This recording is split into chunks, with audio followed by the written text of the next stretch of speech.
கதைமாலை நேயர்களுக்கு அன்பு வணக்கம். நாட்டுப்பற்று மிக்க 100 இளைஞர்களை தாருங்கள், இந்தியாவையே உயர்த்தி காட்டுகிறேன்னு சொன்ன விவேகானந்தரோட பிறந்த நாளான ஜனவரி 12ஆம் தேதியே தேசிய இளைஞர் தினமாக கொண்டாடுறோம். 1984 இந்திய அரசு தேசிய இளைஞர் நாளாக கடைபிடிக்க முடிவு எடுத்து 1985ஆம் ஆண்டிலிருந்து ஜனவரி 12ஆம் தேதியே தேசிய இளைஞர் தினமாக கடைபிடிச்சிட்டு வரோம்.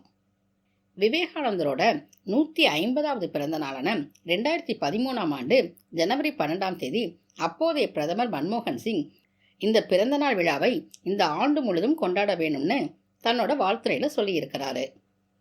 தேசிய இளைஞர் தினமான இன்று விவேகானந்தரோட பொன்மொழிகளை பற்றி தெரிஞ்சுக்கலாம். இருங்க, நீங்கள் எங்கே போகிறீங்க? இளைஞர் தினத்துக்கும் எங்களுக்கும் என்ன சம்மந்தம்னு கேட்குறீங்களா? விவேகானந்தர் சொன்ன மாதிரி தேசப்பற்று மிக்க வீரமான திறமையான இளைஞர்களை உருவாக்குற பங்கு உங்களுக்கு இருக்குது. நீங்களும் கேளுங்க விவேகானந்தரோட பொன்மொழிகளை. உண்மைக்காக எதையும் துறக்கலாம், ஆனால் எதற்காகவும் உண்மையை துறக்கக்கூடாது. கடவுள் இருந்தால் அவரை நாம் காண வேண்டும். ஆத்மா இருந்தால் அதனை நாம் உணர வேண்டும். அப்படி இல்லை என்றால் நம்பிக்கை இல்லாமல் இருப்பது நன்று. பாசாங்கு செய்வதை விட நாத்திகனாக இருப்பதே மேல். உலகின் குறைகளை பற்றி பேசாதே, குறைகளை நோக்கி வருத்தப்படு. எங்கும் நீ குறைகளை காண்பாய். ஆனால் நீ உலகுக்கு உதவி செய்ய விரும்பினால் உலகை தூற்றாதே, குறை சொல்லாதே.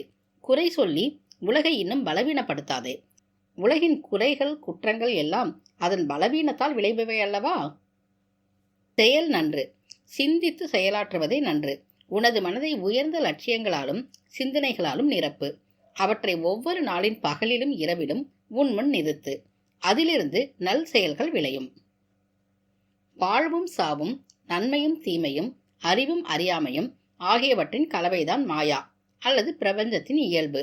இந்த மாயத்துள் நீ எல்லையற்ற மகிழ்ச்சிக்காக அலையலாம், ஆனால் நீ தீமையையும் காண்பாய். தீமையின்றி நன்மை இருக்கும் என்பது சிறுபிள்ளைத்தனம்.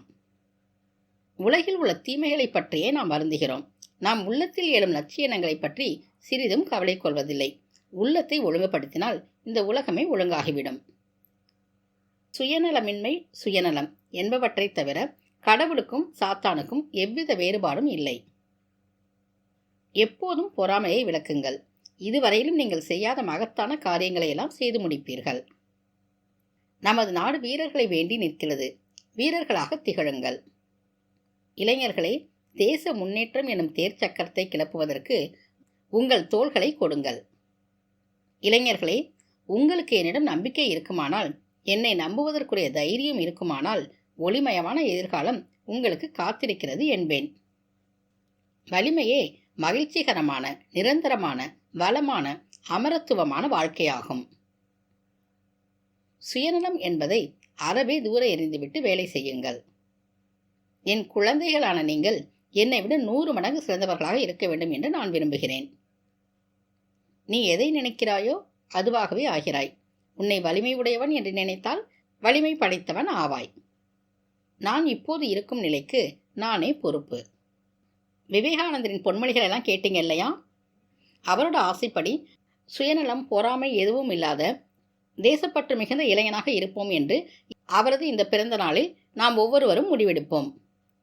தேசிய இளைஞர் தினத்தை பற்றி இன்னைக்கு தெரிஞ்சுக்கிட்டோம். மீண்டும் அடுத்த வீடியோவில் இன்னொரு செய்தியோடு உங்களை சந்திக்கிறேன். இதுவரைக்கும் நீங்கள் கதைமாலை சேனலுக்கு சப்ஸ்கிரைப் பண்ணலைன்னா உடனே சப்ஸ்கிரைப் பண்ணிவிட்டு பக்கத்தில் இருக்க பெல் பட்டனை ப்ரெஸ் பண்ணுங்கள். கதைமாலை சேனலை உங்கள் உறவினர்களுக்கும் நண்பர்களுக்கும் ஷேர் பண்ண மறந்துடாதீங்க. அப்படியே உங்களோட கருத்துக்களை எங்களுக்கு கமெண்ட் செக்ஷனில் தெரியப்படுத்துங்க. மீண்டும் அடுத்த வீடியோவில் சந்திக்கும் வரை உங்களிடமிருந்து விடைபெறுவது கதைமாலையிலிருந்து ராஜி.